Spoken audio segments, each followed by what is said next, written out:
श्री वृंदावन विहारिणी बिहारी लाल की जय। परम पूज्य श्री भाई जी महाराज की जय हो। परम पूज्य श्री राधा बाबा महाराज की जय।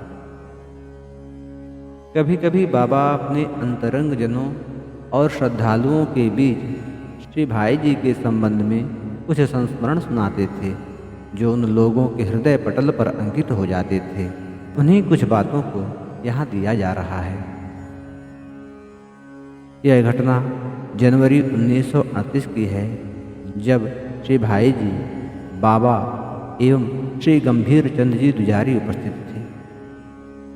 भाई जी ने कहा, दुजारी जी मेरे जीवन की बातों को नोट करते हैं। इनकी तत्परता देखकर मन में अहंकार का भाव आता है, पर मैं इसमें ज़रा भी सहयोग करूं तो मुझे लज्जा आती है। मुझे मन से इस काम में बड़ी घृणा है, इसलिए मेरी स्थिति में आकर आप सलाह दीजिए कि मुझे क्या करना चाहिए। इस पर बाबा ने कहा, हाँ, मेरे से भी ये बार बार कहा करते हैं कि आप भी भाई जी से मुझे कुछ सहयोग देने के लिए कहिए।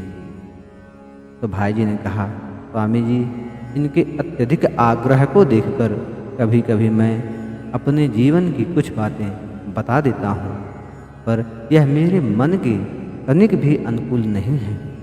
वर्तमान में मुझे नई नई अंतरंग लीलाओं के दर्शन होते रहते हैं। उन्हें मैं सर्वथा प्रकट नहीं कर सकता।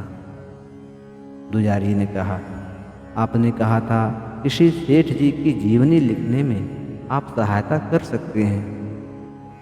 तो भाई जी ने कहा, हाँ, उनकी जीवनी के नोट संग्रह करके मुझे दे दिए जाएं तो मैं लिखने में सहायता कर सकता हूँ, यदि उनका विरोध न हो तो दुजारी जी ने कहा, भाई जी, जब आप लोग नहीं रहेंगे तब लोग आप दोनों के जीवन की घटनाओं को सुनने के लिए लालायित रहेंगे।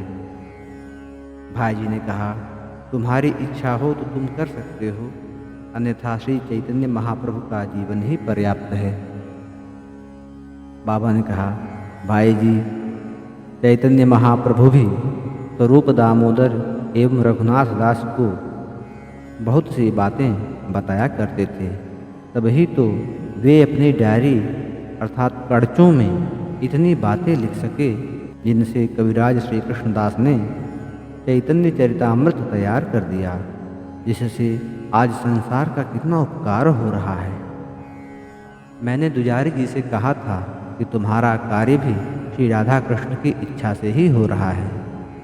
तुमको ही श्री राधा कृष्ण ने इस कार्य में निमित्त बनाया है, इसलिए तुम्हें खूब उत्साह से यह कार्य करना चाहिए। भाई जी के सहयोग न देने पर भी यह कार्य बहुत अच्छा हो सकता है। भाई जी ने कहा, यह बात ठीक हो सकती है। दुजारी जी ने कहा, कभी कभी तो मन में आता है कि मैं इतना परिश्रम करता हूँ, पर मेरे मरने के बाद इसे पढ़ेगा कौन? तो बाबा ने कहा, मैं ऐसी बात नहीं समझता। हो सकता है कभी प्रेस वाले ही इनकी खुशामद करें।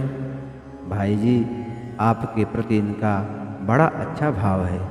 आप तो एकांत में जीवन बिताना चाहते हैं और ये आपकी परवाह न करके लोगों को आपके पास रखने के लिए प्रयत्न करते हैं। भाई जी ने कहा, इन्होंने बहुतों को इस नए काम में लगाया है। गोस्वामी जी, राम सुखदास जी महाराज, च्यवन राम जी, बद्री प्रसाद जी आचार्य, शिव किशन जी डागा, नंदलाल जी जोशी आदि, इनकी नीयत बड़ी अच्छी है। आज के प्रकरण में यह अंक पूर्ण होता है। अगले अंक में अगले लेख के साथ हम उपस्थित होंगे, अगली घटना को प्रकाशित करेंगे। तब तक के लिए जय जय श्री राधे, जय जय श्री राधे, जय जय श्री राधे।